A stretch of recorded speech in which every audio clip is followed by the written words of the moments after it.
Warning and intro script. Take a seat, dim the lights, and get relaxed as you prepare to dive down the rabbit hole of the dark and disturbing mystery of Robert Pickton. Viewer discretion is strongly advised. This content explores a chilling true crime story containing graphic descriptions, extreme violence, and scenes of blood and gore. The images used are not original but are crafted to closely reflect the events for informational purposes only. This material is unsuitable for children, young audiences, or those sensitive to intense or unsettling themes. We strongly recommend that viewers under 18 avoid this content. Please proceed with caution. We've put a lot of time and effort into creating this content for you. If you find it compelling, please like, share, and subscribe. It goes a long way in helping us create more content like this for you. Robert William Pickton seemed like an ordinary man from the outside. He was a pig farmer who lived and worked on his family's property in Port Coquitlam, a suburb of Vancouver, British Columbia. Born in 1949, he and his siblings grew up on this farm, a sprawling, messy piece of land that had been in their family for generations. To his neighbors and the people he did business with, Pickton was often seen as a quiet, somewhat socially awkward person. He was known for his unkempt appearance and simple way of talking. Few could have imagined the darkness that was hidden behind the farm's muddy facade and the cluttered, dilapidated buildings that dotted the property. This was not just a place for raising pigs, it was a place where unimaginable horrors would unfold. The Pickton farm was more than just a home and a business. It became a social hub for a specific crowd. Pickton and his brother Dave registered a non-profit society called the Piggy Palace Good Time Society. They hosted large, wild parties in a converted barn on the property. These events attracted a wide range of people, including bikers, drug users, and sex workers from Vancouver's downtown Eastside. The parties were infamous for their chaotic atmosphere, with loud music, plentiful alcohol, and an anything-goes attitude. This environment provided Pickton with a cover for his activities and a steady stream of potential victims who were unlikely to be missed immediately by mainstream society. The farm was isolated enough to keep his secrets hidden, yet connected enough to the city's vulnerable population to facilitate his crimes. Beneath the surface of this seemingly harmless, if eccentric lifestyle, a deeply sinister reality was taking shape. Pickton used the farm's isolation and the transient nature of his guests to his advantage. He preyed on women who were often struggling with addiction, poverty, and social marginalization. These women, many of them from indigenous communities, were drawn to the farm for various reasons. Sometimes for a party, sometimes for money, sometimes just for a place to feel a sense of belonging, however fleeting. Pickton exploited their vulnerability with chilling precision. He offered them a temporary escape, but for dozens of women, the trip to the Pickton farm would be their last. The very ground they walked on would become their final resting place. The farm itself was a reflection of the chaos in Pickton's life and mind. It was a junkyard of old vehicles, broken machinery, and ramshackle structures. The main house was cluttered and filthy, and the outbuildings were in a constant state of disrepair. This disarray served as a perfect camouflage. It was a place where things could easily get lost, where strange smells could be attributed to the pigs, and where the screams of a person in distress might be mistaken for the sounds of a rowdy party or the squeal of an animal. It was in this environment of decay and neglect that Robert Pickton was able to operate for years as one of Canada's most prolific serial killers. His dark secrets buried deep in the soil he worked every day. Vancouver's downtown Eastside has long been known as one of Canada's poorest urban neighborhoods. It is a community marked by high rates of poverty, homelessness, mental illness, and addiction. For decades, it has been a place where society's most vulnerable people struggle to survive on the margins. In the 1980s and 90s, a disturbing pattern began to emerge from this area. Women, many of whom were involved in sex work to support themselves or their drug habits, started to disappear. At first, the disappearances were sporadic, treated by authorities as individual cases of people who had simply moved on. But as the numbers grew, it became clear that something far more sinister was at play. The victims were women from all walks of life before they found themselves in the difficult circumstances of the downtown East Side. They were mothers, daughters, sisters, and friends. Many were Indigenous, reflecting the systemic issues of colonialism and intergenerational trauma that disproportionately affect First Nations communities in Canada. These women were often stereotyped and dismissed because of their association with addiction and sex work. Their lives were complex and filled with struggles, but they were also filled with hopes, dreams, and connections to people who loved them. They were not just statistics. They were individuals whose disappearances left gaping holes in the lives of their families and communities who fought tirelessly to sound the alarm. The disappearances accelerated alarmingly through the late 1990s. The women vanished without a trace.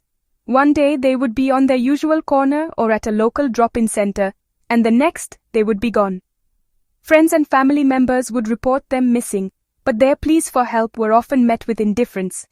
Law enforcement and the public at large frequently assumed these women had simply chosen to leave, perhaps moving to another city, or succumbing to their addictions in some anonymous place.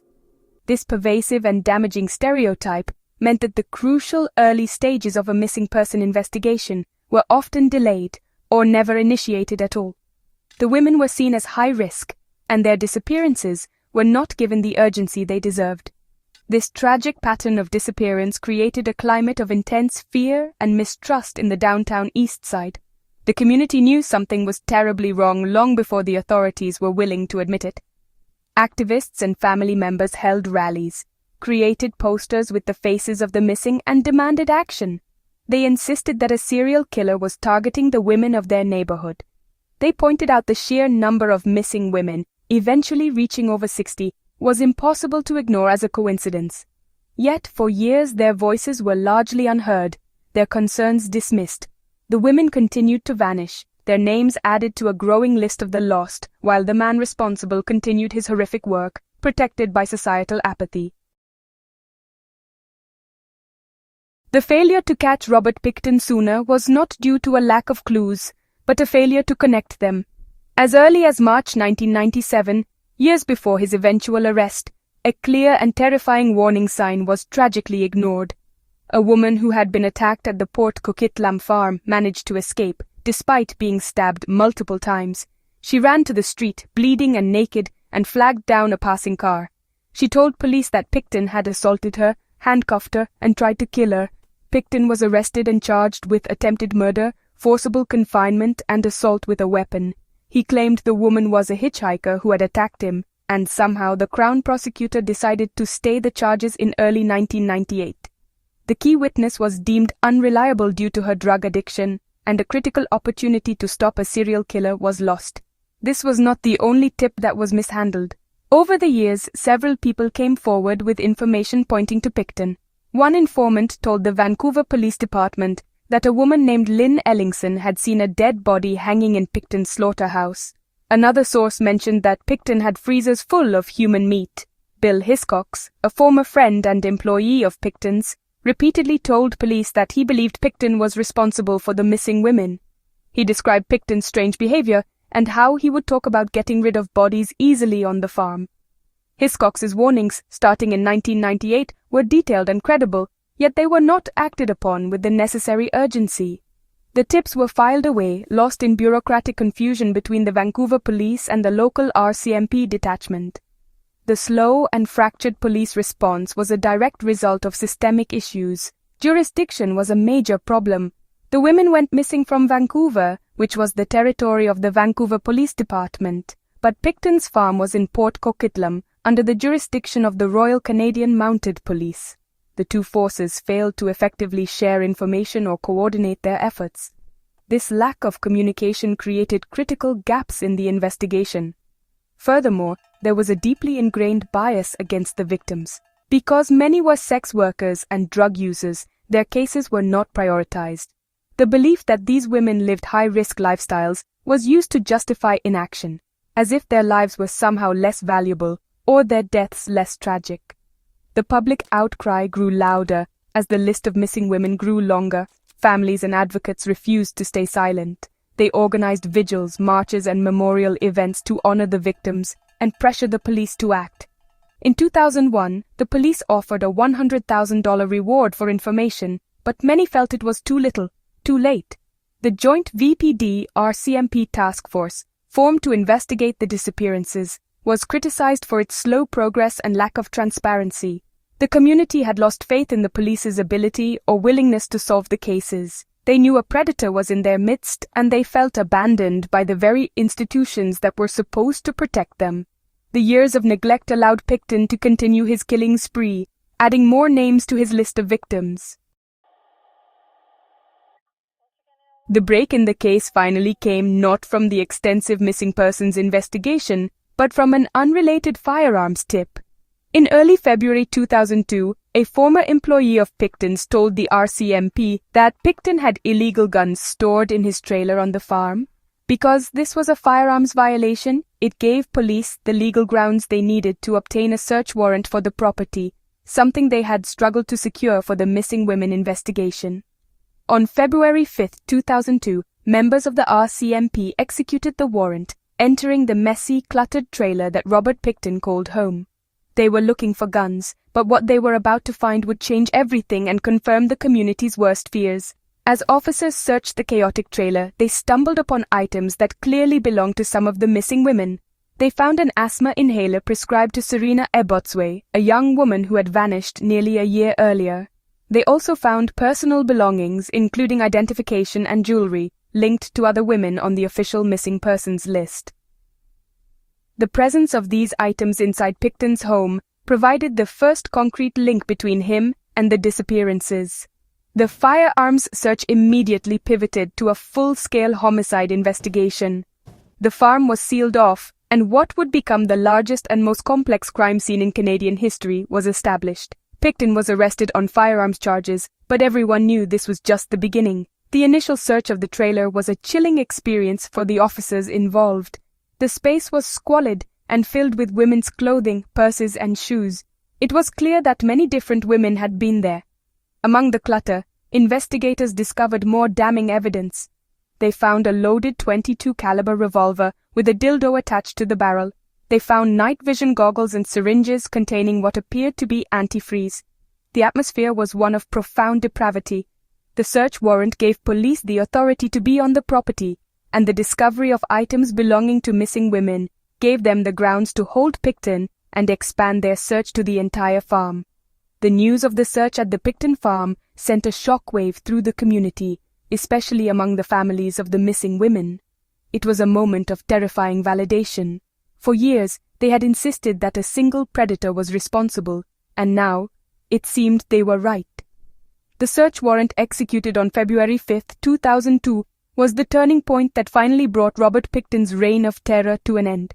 It was a breakthrough born from a minor tip, but it opened the door to a house of horrors that had been operating in plain sight for far too long. The real work of uncovering the full extent of his crimes was only just beginning, and the world would soon learn the grim truth buried in the mud of the pig farm. With Robert Pickton in custody, a massive and gruesome excavation of the farm began. Forensic investigators, including archaeologists and anthropologists, descended upon the property to undertake a painstaking search for human remains. They used heavy machinery like excavators and soil sifters to meticulously go through every inch of the land. The sheer scale of the operation was, honestly, unprecedented in Canada. The search was slow and methodical, since investigators knew that evidence could be fragmented and scattered across the vast, cluttered property. They sifted through tons of soil from the fields, the pig pens, and the areas around the various outbuildings, looking for any trace of the missing women. The evidence they uncovered was stomach-churning and confirmed the worst possible scenarios. Investigators found the DNA of 33 different women on the property. This evidence was found in various forms and locations. There were bloodstains in Pickton's trailer and in the slaughterhouse. There were personal items like jewelry and clothing buried in the dirt. Most horrifically, investigators found fragments of human bone and teeth mixed in with the soil and animal remains. The search also led to a freezer in Pickton's workshop where they discovered 2 severed human heads, hands, and feet belonging to 2 of the missing women, Serena Ebotswe and Andrea Josberry. This grim discovery provided undeniable proof of the murders. The forensic work was incredibly complex. Pickton had told an undercover officer in his jail cell that he had disposed of bodies by feeding them to his pigs or running them through a wood chipper. He also claimed to have used the rendering plant on his property to process the remains. This meant that much of the evidence was destroyed or broken down into tiny fragments. Forensic scientists had to use sophisticated DNA technology to identify the victims from minute samples. They matched DNA from the remains to profiles built from personal items provided by the families of the missing women, such as toothbrushes or hairbrushes. Each match brought a devastating confirmation to another family who had been holding out hope. The search of the farm lasted for more than a year and a half, costing tens of millions of dollars.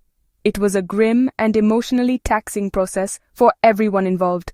The property was a vast repository of death and suffering, and the full scope of Pickton's crimes became clearer with each new discovery. He had not just murdered these women.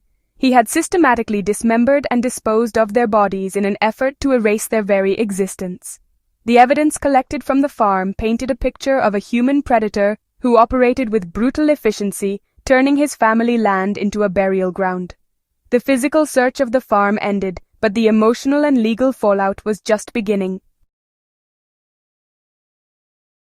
The legal process against Robert Pickton was as complex and prolonged as the investigation itself. Initially, he was charged with the murders of 27 women from the official missing persons list. However, the prosecution made a controversial decision to proceed with only the 6 strongest cases, where the evidence was most compelling. These were the cases of Serena Abbotsway, Mona Wilson, Andrea Josbury, Brenda Wolfe, Georgina Papin, and Marnie Frey. The Crown believed that securing convictions on these 6 counts of first-degree murder would be enough to ensure Pickton remained in prison for life. The remaining 21 charges were stayed, meaning they were put on hold indefinitely, a decision that angered many of the victims' families who felt their loved ones were being denied justice. The trial began in January 2007 and was a long and harrowing affair. The prosecution presented a mountain of forensic evidence, including the DNA findings from the farm and the horrific discoveries in Pickton's freezer. They also played a videotape of Pickton in his jail cell talking to an undercover officer he believed was a fellow inmate. In the video, Pickton confessed to killing 49 women and expressed his disappointment at not making it an even 50. He described his methods for disposing of the bodies, confirming the investigators' theories. The defense argued that Pickton was not the killer and that others who frequented the farm could have been responsible. They tried to portray him as a simple-minded man who was bragging and not capable of such crimes. After nearly a year of testimony and legal arguments, the jury delivered its verdict in December 2007. They found Robert Pickton not guilty of the 6 counts of first-degree murder, but guilty of the lesser charge of second-degree murder in all 6 cases. This verdict meant the jury believed he intended to kill the women, but that the murders were not premeditated and planned. For the families, the verdict was a mixed result. They were relieved that he was found guilty and would face a life sentence, but disappointed that it was not for first-degree murder. Pickton was sentenced to life in prison with no possibility of parole for 25 years, the maximum sentence for second-degree murder in Canada. Following the verdict, the Crown announced that it would not proceed with a second trial on the remaining 20 stayed charges. The rationale was that Pickton had already received the maximum possible sentence, and another lengthy, expensive trial would not result in any additional prison time. This decision was devastating for the families of the other 20 women. They felt that their daughters, mothers, and sisters had been forgotten by the justice system. While Pickton was behind bars, there was a profound sense of incomplete justice. Only 6 of the many women he was suspected of killing received a verdict in a court of law, leaving dozens of cases officially unresolved and their families without the closure a trial might have brought. Robert Pickton spent the remainder of his life in maximum security federal penitentiaries. After his conviction, he was transferred out of British Columbia to a facility in Quebec, the Port Cartier Institution, partly for his own safety. As one of Canada's most infamous and reviled criminals, he was a target for other inmates. He maintained a low profile in prison, but his name remained synonymous with evil in the public consciousness. For the families of his victims, his imprisonment provided a measure of security, knowing that he could no longer harm anyone. However, the fact that he was still alive was a painful reminder of their loss and the secrets he still held about the fates of many of the missing women. The possibility of Pickton ever being released was a source of ongoing anxiety for the families and the public. Although he received the maximum sentence of life with no parole eligibility for 25 years, The faint parole hearing system in Canada meant he could technically apply for release in the future. In February 2024, he became eligible to apply for day parole, a milestone that reopened deep wounds for the victims' families. They spoke out publicly, expressing their horror at the thought of him ever walking free. They argued that he had never shown remorse and that the full extent of his crimes, including his confession to 49 murders, meant he should never be released under any circumstances. This period of renewed public attention came to an abrupt and violent end. On May 19, 2024, Robert Pickton was seriously assaulted by another inmate inside the Port-Cartier prison. He was attacked by a 52-year-old inmate named Martin Charest, who reportedly used a broken broom handle in the assault. Pickton sustained life-threatening injuries, particularly to his head, and was airlifted to a hospital in Quebec City. He was placed in a medically induced coma, but his condition never improved. 12 days after the attack, on May 31, 2024, Robert Pickton died from his injuries at the age of 74. His death marked the definitive end of his life, but not the end of his dark legacy. The news of Pickton's death brought a complex wave of emotions for the families of his victims. Many expressed a profound sense of relief and closure, describing it as a form of karmic justice. For them, his death meant they would no longer have to live with the fear of his potential release, or be reminded of him through parole hearings. Michelle Pinault, the mother of victim Georgina Papin, said she was over the moon and that it was the closure her family needed. While his death brought an end to his physical presence, it also meant that any remaining secrets he held about other victims died with him, leaving some families with unanswered questions forever. Even after the trial and Pickton's imprisonment, the work of identifying all his victims was far from over. The DNA of 33 women was found on the farm, but Pickton himself had confessed to killing 49. Furthermore, there were still dozens of women missing from the downtown Eastside whose cases remained unsolved. For the families of these women, the end of the trial did not bring an end to their uncertainty and grief. They were left to wonder if their loved one was among the unidentified remains found on the farm, or if her fate was still a complete mystery. The search for answers continued, shifting from the farm itself to the forensic labs. Advances in DNA technology have offered new hope for identifying more of the victims. In recent years, the use of genetic genealogy has become a powerful tool in cold cases. This technique involves comparing unidentified DNA profiles to public genealogy databases to find potential relatives of the deceased. By building family trees, investigators can narrow down the identity of an unknown person. As of July 2025, law enforcement agencies are actively using this method on remains found on the Pickton farm and in other locations linked to him. This painstaking work offers the possibility of finally giving a name to some of the unidentified bone fragments and providing long-awaited closure to families who have been in limbo for decades. The challenge is immense. The remains recovered from the farm were often tiny and degraded, making DNA extraction difficult. Pickton's deliberate efforts to destroy the bodies of his victims were tragically effective.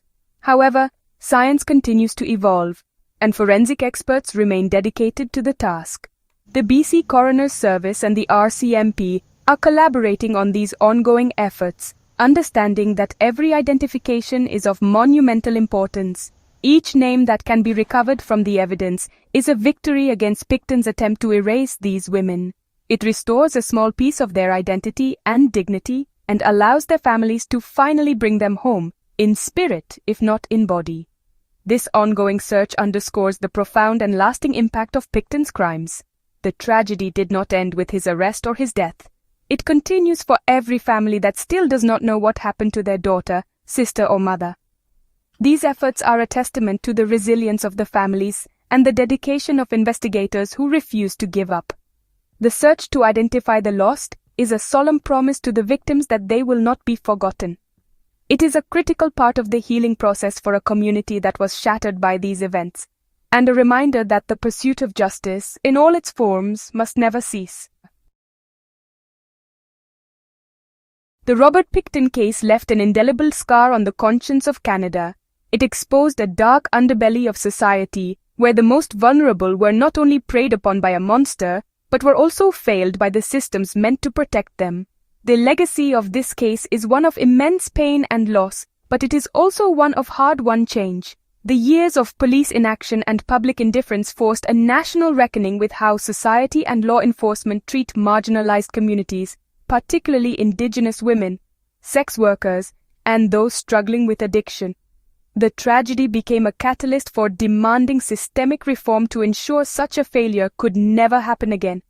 In the wake of the Pickton investigation, a public inquiry was launched in British Columbia, led by Commissioner Wally Oppel. The inquiry's final report, titled Forsaken, was released in 2012.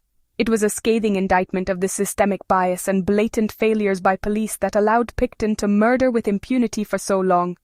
The report concluded that the prejudices against the victims directly influenced the police response, or lack thereof. It made 63 recommendations, calling for improved coordination between police forces, better support services for sex workers, and a fundamental shift in how missing persons cases involving vulnerable individuals are handled. The inquiry gave official voice to what the families and advocates had been shouting for years. The case also played a significant role in raising awareness that led to the national inquiry into missing and murdered Indigenous women and girls. Many of Pickton's victims were Indigenous, and their stories highlighted a much larger nationwide crisis of violence against Indigenous women and girls. The inquiry, which released its final report in 2019, declared the violence a Canadian genocide and called for sweeping changes across all levels of government and society. The Pickton case served as a horrific example of the deadly consequences of systemic racism and sexism, galvanizing the movement for justice and accountability for all Indigenous victims of violence. Ultimately, the dark legacy of Robert Pickton is a powerful and enduring lesson. It teaches us that the safety of a society is measured by how it protects its most vulnerable members. It reminds us that every life has value and that every missing person deserves to be searched for with urgency and respect. The memory of the women Pickton murdered and the tireless advocacy of their families has led to tangible changes in policing protocols and a greater public awareness of the dangers faced by marginalized communities. While the pain of their loss will never fade, their legacy lives on in the ongoing fight for a more just and compassionate society, one where no one is considered disposable and where every cry for help is heard. As you reflect on this story, we encourage you to honor the memory of the victims by sharing what you've learned, discussing these issues with others, and seeking out more information about the case and the ongoing fight for justice. Together, by raising awareness and demanding change, we can help ensure that tragedies like this are never repeated.